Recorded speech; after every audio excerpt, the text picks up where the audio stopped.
화이썸입니다. 요즘 월드컵 예선이 시작되면서 아시아 축구는 그 어떤 소재보다도 흥미로운 주제입니다. 최근 우리나라에게 대패한 두 팀, 한국에 대한 공포를 마주하고 넘을 수 없는 벽을 체험해보고자 했던 중국과 베트남이 바로 그 흥미로운 국가들인데요. 먼저 중국은 이제 한국에 대한 공포를 넘기 위해 한국을 따라하기로 방향을 잡았습니다. 홈에서 월드컵 예선 한국전에 완패를 당한 중국. 정작 우리는 이제 중국전을 잊고 앞을 바라보고 있습니다만 중국은 아직도 한국전 타령에 한참인데요. 그저 패배에 대한 분노와 한탄만이 아니라 한국을 이길 방법이 있다면서 아주 구체적인 이야기들이 등장하고 있습니다. 중국 매체 소후닷컴과 같은 곳에서 현재 중국의 유명 축구 크리에이터들이 퍼뜨린 진짜 놀라운 가짜 뉴스들이 등장하고 있기도 한데요. 한중전의 주심을 본 자심 심판이 알고 보니 이 경기 전에 한국을 방문하여 한국 호텔에서 한국축구협회 관계자들로부터 뇌물을 받은 것이 드러났다고 아주 대놓고 미친 소리를 하고 있습니다. 중국 네티즌들은 이 소설에 대해서 이런 반응을 보이고 있었는데요. 무슨 말도 안 되는 소리야? 축구 졌다고 심판 탓하지 마라. 한국이 대표팀 경기에 심판에게 뇌물을 준다? 대한축구협회가 미친 것인가? 글쓴이는 착각을 하고 있다. 중국어부터 먼저 배우고 글을 써라. 이렇게 말도 안 되는 소리에는 심지어 중국인들조차 크게 동조하지 않는 모습을 보이고 있었습니다. 또한 최근 손흥민 선수의 소속팀 토트넘이 에스턴 빌라전에서 패배한 것은 중국전의 여파가 있기 때문이며 이제 이것으로 한국 대표팀의 사기가 꺾였으니 중국이 한국 원정 경기에서 복수전을 펼칠 절호의 기회라는 말도 나오고 있는데요. 사실 중국이 가진 이 공한증이 하루 이틀 일도 아니고 중국의 가짜뉴스 역시도 하루 이틀이 아닙니다만 중국이 정말 걱정할 수밖에 없는 상황이 또 하나 펼쳐졌는데요. 23세 이하 남자 올림픽 대표팀들의 카타르 아시안컵 조추첨에서 중국은 한국, 일본, 아랍에미리트라는 죽음의 조를 만나 또 한 번 한중전이 예고된 것이죠. 이를 두고 중국 매체 중공망은 비록 연령별 대표팀이긴 하지만 다시 한번 한국을 만나는 것을 되려 반기고 있는데 그 이유가 신박합니다. 기사는 강력한 한국, 일본, 아랍에미리트와 함께 죽음의 그룹에 포함된 중국 대표팀인데 어차피 중국 대표팀의 전체적인 전력이 약한 탓에 어떤 조에 들어가더라도 기본적으로 올림픽 티켓은 딸 수 없기에 이런 관점에서 보면 한국과 같은 팀과 경쟁할 수 있다는 것은 아시아 최고팀과 중국의 격차를 더 명확하게 이해하는 데 도움이 될 것이라는 겁니다. 그냥 한 수 접는 정도가 아니라 한국 같은 팀을 상대로 얼마나 버텨낼 수 있느냐를 테스트할 기회라서 좋다는 것이죠. 자, 이런 와중에 중국에서는 한국 따라하기가 필요하다는 기사들이 나오고 있는데요. 이 놀라운 방법으로 한국의 0대3으로 패한 것을 4대0의 대승으로 되돌려주자는 것입니다. 일본 도쿄스포츠는 중국 축구협회 송카이 회장이 최근 중국 국가대표팀 지휘관을 교체할 것이라는 전망을 하고 있는데요. 현 중국 대표팀 감독 얀코비치에 대해 한국전의 완패 이전부터 감독 능력의 부족이라는 빌미를 들어 교체가 필요하다는 주장들이 나오고 있었고 협회장이 직접 새롭게 교체하려는 후보 감독을 지목했는데 그는 바로 전 독일 대표팀 감독 요하임 뢰브입니다. 그런데 중국이 뢰브 감독으로 교체하려는 이유가 바로 흥미로운 부분인데요. 중국 대표팀도 우리나라 대표팀의 클린스만 감독과 같은 독일 감독을 선임하여 한국의 0대3으로 패배한 것을 4대0의 대승으로 복수하겠다는 것입니다. 지금 당장 얀코비치 감독을 해임하겠다는 것은 아닌 것 같지만 독일 감독을 선임하여 승승장구하고 있는 한국을 보면서 자신들도 독일 감독을 선임하겠다는 것이 송카이 협회장의 요지인데요. 여기서 재미있는 것은 중국 축구가 한국에게 안 되는 것이 감독의 문제라고 보는 것과 함께 굳이 왜 뢰브 감독이냐 하는 것인데 그는 바로 2004년 당시 독일 대표팀 감독이었던 클린스만 감독의 수석 코치였기 때문입니다. 그러니까 클린스만 감독을 잘 알고 있고 같은 독일 감독이니까 중국도 이 감독을 데려오기만 한다면 내년 한중 2차전에서는 4대0으로 이길 수 있다는 기적의 논리를 협회장이라는 사람이 직접 언급했다는 것이죠.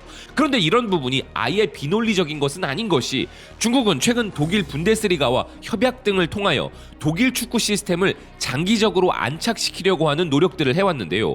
그런데 중국의 이런 한국 따라하기와 독일 바라기 큰 그림 그리기를 보면서 또 다른 아시아 국가들도 요동치고 있어 더욱 흥미롭습니다. 우리와 같은 조의 국가 태국 역시도 최근 중국전 패배를 물어 일본인 감독 이시이 마사타다를 새로 선임하였는데요. 여기에도 참 재미있는 부분이 있었습니다. 바로 태국의 새로운 감독 후보 최종 명단에 우리 박항서 감독도 있었다는 것인데요. 그러자 태국을 지상 최대의 라이벌로 생각하는 베트남은 혹여라도 박항서 감독이 태국 감독으로 선임될까봐 큰 관심을 보일 수밖에 없었던 것입니다. 그리고 베트남은 여기에 더해 중국의 움직임도 지금 엄청 신경 쓰고 있는데요. 베트남 매체 테타오 247은 중국이 지금 명성이 높은 감독으로 감독을 교체한다는 이야기가 나오고 있다면서 베트남 감독의 트루시에 감독과 비교하는 양상을 보이고 있는 것입니다.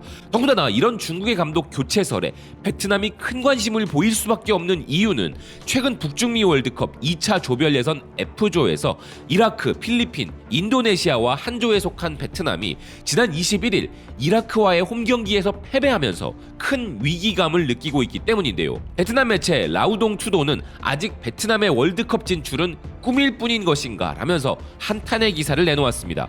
특히나 현 베트남 대표팀의 필립 트루시에 감독이 추구하는 탈동남아 축구에 대한 장기적 관점이 과연 베트남과 맞냐는 불만의 목소리가 큰 상황인데요. 그러면서 트루시에 감독과 우리 박항서 감독을 대놓고 비교하고 있었습니다. 현실적으로 한국, 일본과 같은 강팀이 아니라 이라크와 같은 보통팀을 만났고 베트남의 현실적인 목표는 실점을 하지 않고 지켜내는 것이었는데 트루시에 감독의 축구는 그렇지 않았다면서 과거 박항서 감독 밑에서 경기를 훌륭히 조율하던 선수들은 지금 2경기 연속 벤치에서 출장하지 못하고 있는 점을 불만으로 꼽았는데요.